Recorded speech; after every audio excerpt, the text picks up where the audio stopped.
Assalamualaikum warahmatullahi wabarakatuh. Kami dari kelompok 2 dari kelas 10 IPA 4 ingin memperkenalkan diri. Nama saya Medina Dwi Hamid. Nama saya Muhammad Akharul Naim. Nama saya Bismillah Zakran. Nama saya Hanifatul Ahwan. Nama saya Zaki Hairul Anam. Nama saya Habal Syeda Mumtaz.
Tari ondel-ondel adalah salah satu kesenian khas asli Betawi yang saat ini sudah tumbuh dan mendapatkan banyak modifikasi. Dibandingkan awal mula perkembangannya, yang dinilai sangat sederhana, sama seperti tarian daerah pada umumnya, tarian ondel-ondel juga mempunyai karakteristik dan ciri khasnya sendiri. Sebelum ondel-ondel dikenal sebagai salah satu tarian tradisional Betawi, kreasi kesenian ini telah melalui deretan sejarah yang panjang. Menurut catatan sejarah, tarian ini awal mulanya muncul pada abad ke-16 di Batavia. Namun pada saat itu, masyarakat menyebutnya boneka raksasa, bukan ondel-ondel seperti yang kita kenal sekarang. Fakta tersebut juga tertulis dalam buku Westcott yang menceritakan tentang dirinya ketika melihat boneka raksasa yang diarak keliling kampung.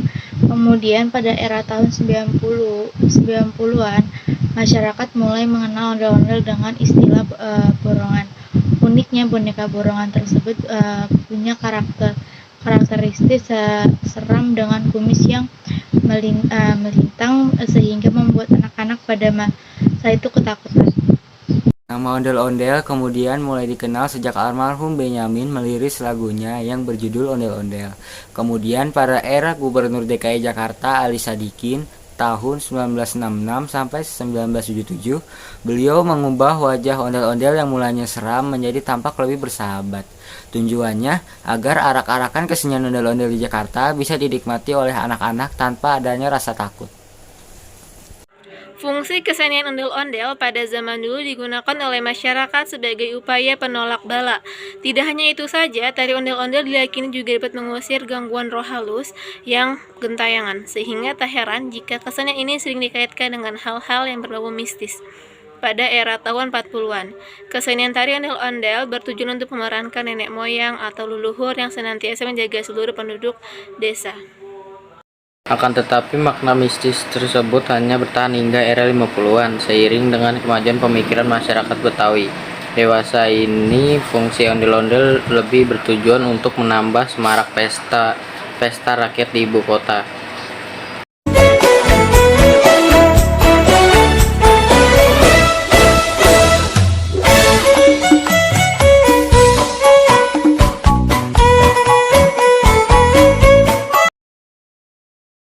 Tari ondel-ondel adalah salah satu kesenian khas asli Betawi yang saat ini sudah tumbuh dan mendapatkan banyak modifikasi dibandingkan awal mulai berkembangnya yang dinilai sangat sederhana.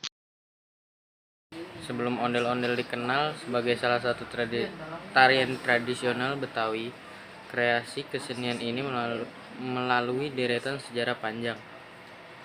Menurut catatan sejarah, tarian ini awal mula muncul pada abad ke-16 di Batavia. Namun pada saat itu masyarakat menyebutnya boneka raksasa, bukan ondel-ondel yang kita kenal seperti sekarang. Tari ondel-ondel yang berasal dari Betawi kemudian mulai dikenal sejak almarhum Benjamin meliris lagunya yang berjudul Ondel-Ondel. Kemudian pada era Gubernur DKI Jakarta Ali Sadikin tahun 1966 sampai 1977, beliau mengubah wajah ondel-ondel yang mulanya seram menjadi tampak lebih bersahabat. Tujuannya agar arak-arakan kesenian ondel-ondel Jakarta bisa dinikmati oleh anak-anak tanpa ada rasa takut.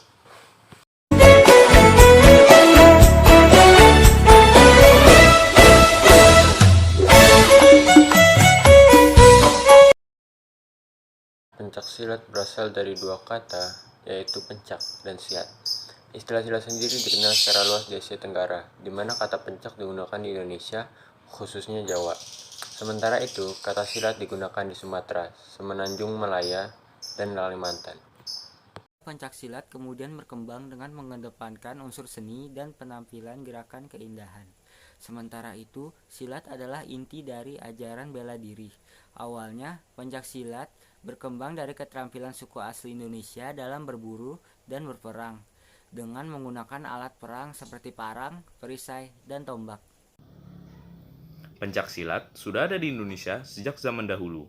Banyak ahli sejarah mengungkapkan bahwa pencaksilat pertama kali dijumpai di Provinsi Riau pada zaman Kerajaan Sriwijaya di abad ke-7. Kala itu, pencaksilat masih sederhana, berupa gerakan tangan dan kaki. Seni bela diri ini kemudian menyebar ke wilayah Semenanjung Malaka hingga Pulau Jawa. Pencaksilat ini merupakan unsur-unsur kepribadian bahasa Indonesia yang dimiliki dari budidaya yang sudah turun-temurun. Ini sudah lama diperkenalkan di Indonesia. Pencaksilat sudah tersebar di seluruh kepulauan Nusantara sejak abad ke-7. Hal ini bisa dilihat pada masa penjajahan Belanda. Pencaksilat sudah ada dan dipakai untuk melawan penjajahan. Seni bela diri ini terus berkembang pesat di tengah masyarakat Indonesia karena terus terpelihara dengan baik oleh masyarakat. Pencaksilat ini berasal dari daerah di Indonesia yakni Minangkabau, Sumatera Barat, dan Cimahi, Jawa Barat yang punya aliran berbeda-beda. Penyebaran pencaksilat di Nusantara sudah terjadi sejak abad ke-7. Ini dibuktikan lewat relief Candi Borobudur. Pada tahun 1903 berdiri Perguruan Setia Hati atau PSH dan Perguruan Setia Hati Trate atau PSHT pada 1922. Kemudian kedua aliran pencaksilat Minangkabau dan Cimahi bersatu mendirikan Perhimpunan Pencaksilat Indonesia (PPSI) pada tahun 1973 dibentuk Ikatan Pencaksilat Seluruh Indonesia (IPSI) ini untuk menyatukan seluruh pencaksilat di Nusantara. Hingga kini, pencaksilat masih terus dilestarikan sejak usia dini, baik melalui pendidikan ataupun kompetisi tingkat nasional dan internasional. Sebut saja dengan kompetisi Olimpiade Olahraga Siswa Nasional atau O2SN hingga Pekan Olahraga Nasional atau PON.